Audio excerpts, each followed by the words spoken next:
After years of chasing his signature, after decades of what-ifs, near misses and sliding doors, the Brisbane Broncos have finally landed Cameron Smith. Not as a player, that ship sailed long ago, but as a coach.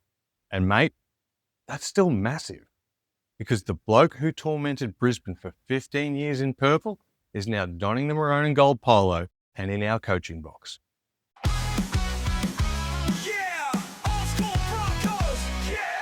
G'day legends, welcome to the Old School Broncos podcast, the fans' home for deeper thinking on Brisbane Broncos news and views. This one's poetic.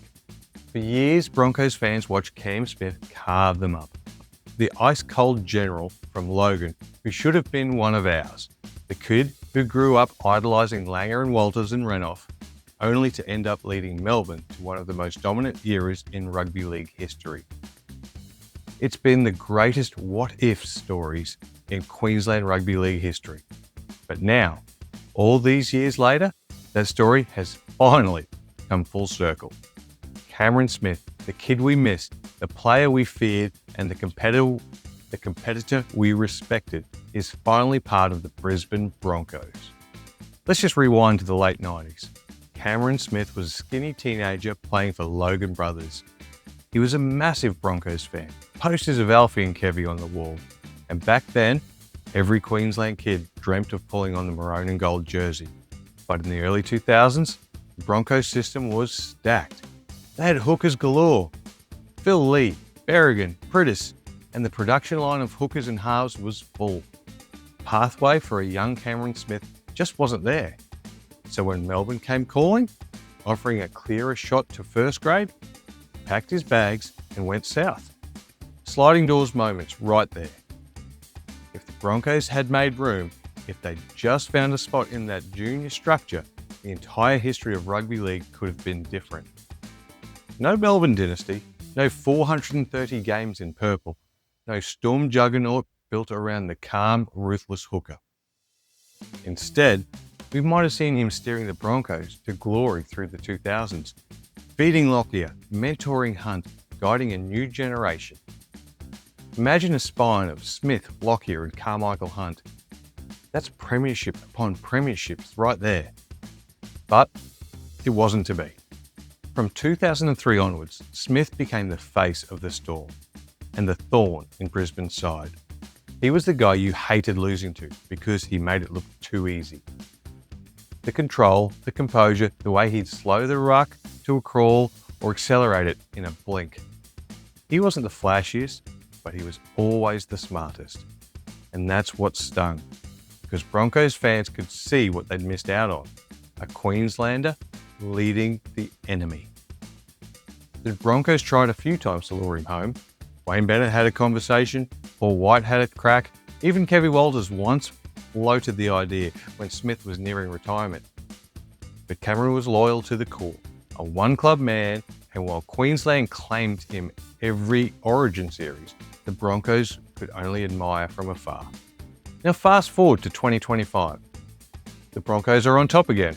Reigning premiers, the young guns have matured. Reece Walsh, Ezra Mam, Paddy Carrigan, they've all found that next level. And Michael Maguire, who took them to that title, wants to keep that fire burning. So who do you bring in to sharpen the mental steel of a squad chasing back-to-back titles? You bring in the best thinker in modern rugby league. You bring in Cameron Smith. Smith has been living the good life on the Gold Coast since retiring in 2020. Golf, commentary, more golf, podcast, golf, the odd charity event, but make no mistake, that competitive drive doesn't just fade. He's a student of the game. And now, he's coming in as a coaching mentor, focusing on the mental side of the sport. The cool-headed discipline, the focus under fatigue, the ability to control tempo and momentum when the heat is on. Exactly the stuff the Broncos will need if they want to defend their crown. See, this move isn't just about tactics, it's about psychology. Cameron Smith was never the fastest, strongest, or flashiest player, but he mastered the mental game better than anyone in the modern era. He understood pressure, he knew when to talk, when to hold back, when to bend the referee's ear, when to lift his teammates, and when to ice a match. That's the difference between great teams and dynasties. The Broncos of the 90s had it with Langer and Walters. The Storm had it with Smith and Cronk. And this new Broncos generation, they're building it now. Bringing Smith in is like plugging the last piece of experience into an already dangerous machine. There's something poetic about it. The boy who grew up dreaming of playing for the Brisbane Broncos finally walks through the front doors of Red Hill, not as an opponent, not as a rival, but as one of their own. He's not lacing up the boots, but is doing something maybe even more valuable, passing on that winning mindset. And make no mistake, the players will listen, because when Cameron Smith speaks, you pay attention. This is a bloke who played 430 NRL games, won multiple premierships, captained his state, his country, and retired as one of the greatest leaders the game has ever seen. And he's a Queenslander through and through. This isn't about rewriting history, it's about completing it. There's a lesson here for the Broncos too. Back in the early 2000s, the club was so stacked with talent that great players slipped through the cracks. Smith, Slater, Cronk, all Queensland kids who went south because the system couldn't fit them. Now, the club is making sure that never happens again. They've built feeder pathways through Burleigh, Wynnum, South Logan, and now the Sunshine Coast Falcons. Ironically, one of the Storm's former feeder clubs. That's the Broncos reclaiming Queensland talent. That's them building a net that covers the whole state. So the next Cameron Smith doesn't have to leave home. And who better to help guide that next generation than the original one that got away? Also a fascinating mix of personalities. Michael Maguire, intense, physical, all about accountability and effort. Cameron Smith, calm, analytical, composed. Two completely different styles, but together, that balance could be lethal. Madge will drive the physical edge, Smith will sharpen the mental edge.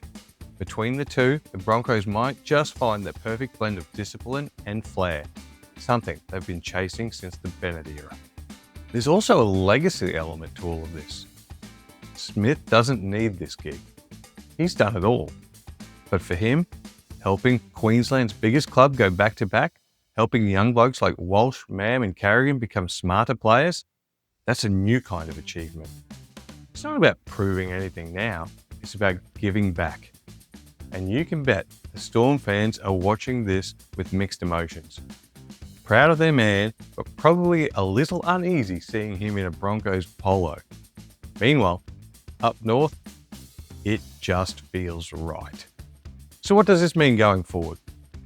It means the Broncos are deadly serious about staying at the top.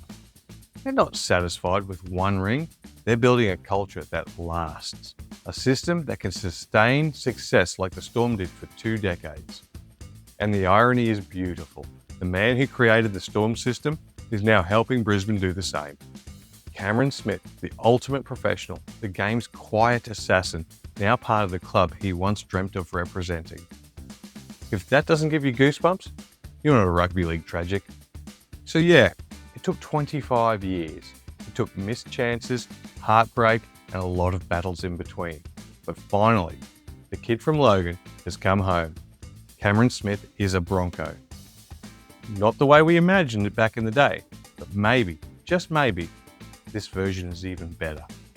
Because the lessons he brings, the mental strength, the composure, the football IQ, could be the difference between a one-off premiership and the start of another Broncos dynasty. Well, what do you think? Is Smith going to contribute to this squad? Or is he needed at all?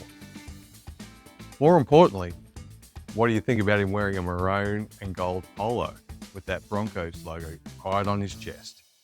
Remember to like, share, and subscribe. This is the Old School Broncos podcast. Let's go, Broncos.